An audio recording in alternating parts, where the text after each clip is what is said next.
আসসালামু আলাইকুম রহমতুল্লাহ। হুমটু একাডেমিতে তোমাদের জানাই স্বাগত। আশা করি তোমরা ভালো আছো। আজ আমি তোমাদের সাথে আলোচনা করব নবম শ্রেণী ইসলাম শিক্ষা প্রথম অধ্যায় আকাইদ নিয়ে। তোমাদেরকে বলতেছে তোমরা যদি আমার চ্যানেল নতুন হয়ে থাকো অবশ্যই চ্যানেলকে সাবস্ক্রাইব করিও।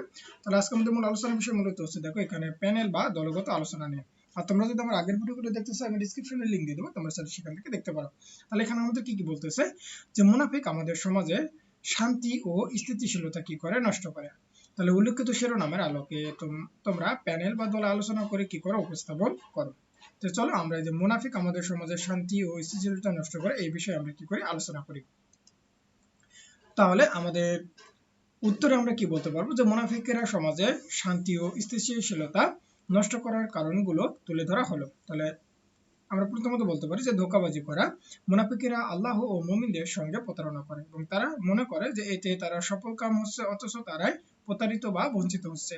তবে শান্তি প্রতিষ্ঠাকারী মনে করা যে সমাজে তারা বিভিন্ন ধরনের ফ্যাসাদ ও অশান্তি সৃষ্টি করে, অথচ তারা প্রচার বা প্রোপাগান্ডায় নিজেদের শান্তি প্রতিষ্ঠাকারী বলে দাবি করে। তারপরে ফ্যাসাদ সৃষ্টিকারী অর্থাৎ তারা ইসলাম, নৈতিকতা ও সামাজিক শান্তির বিরোধিতা করে এবং মানুষের কি করে অশান্তি সৃষ্টি করে।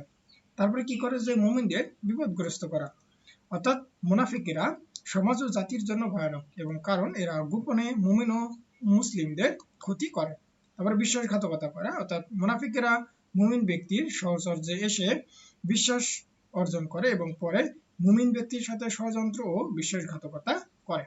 তাহলে আশা করি তোমরা আসলে বুঝতে পারছো যে আসলে এখানে মুনাফিক আমাদের সমাজের শান্তি ও স্থিতিশীলতা কিভাবে নষ্ট করতেছে।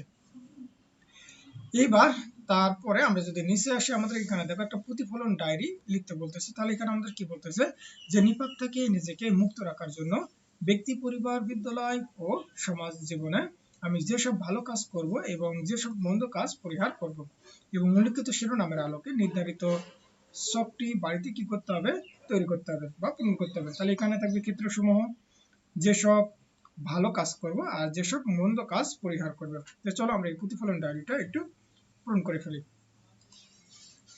তাহলে আমাদের এখানে প্রতিফলন ডায়েরির আমাদের হচ্ছে ক্ষেত্রসমূহের মধ্যে প্রথমতই থাকবে হচ্ছে কত ব্যক্তিগত জীবন। তাহলে যেসব ভালো কাজ করব, সত্য বলা, বড়দের সম্মান ও ছোটদের স্নেহ, দান সদকা, ভালো কাজে সাহায্য এবং জীবে দয়া এবং পরিপূর্ণ ইমানদার হওয়া। তাহলে যেসব মন্দ কাজ পরিহার করব তার মধ্যে থাকবে যে অহংকার, ঘৃণা, অসম্মান, ধোঁকা, অশ্লীল কাজ, মিথ্যা বলা, ইসলামের কোনো মৌলিক বিষয় কি করা, অবিশ্বাস করা।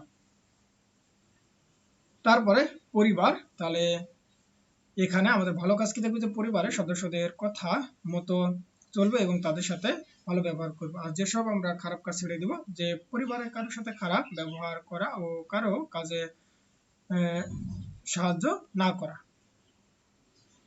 তারপরে আমাদের হচ্ছে বিদ্যালয়ে, তাহলে এখানে শিক্ষকদের সম্মান করব ও সহপাঠীদের সাথে সুসম্পর্ক বজায় রাখবো এবং বিদ্যালয়ে কোনো জিনিস নষ্ট করা বা শিক্ষক ও সহপাঠী গীবত করা, অর্থাৎ এগুলো আমরা কি করতে হবে, আমাকে ছেড়ে দিতে হবে।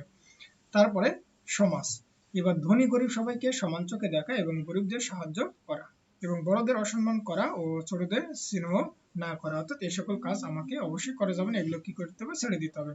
তাহলে আশা করি তোমরা এতটুকু বুঝতে পারছো। তাহলে আজকের মতো এই পর্যন্ত। তোমরা সকলে ভালো থাকো, সুস্থ থাকো। আল্লাহ হাফিজ।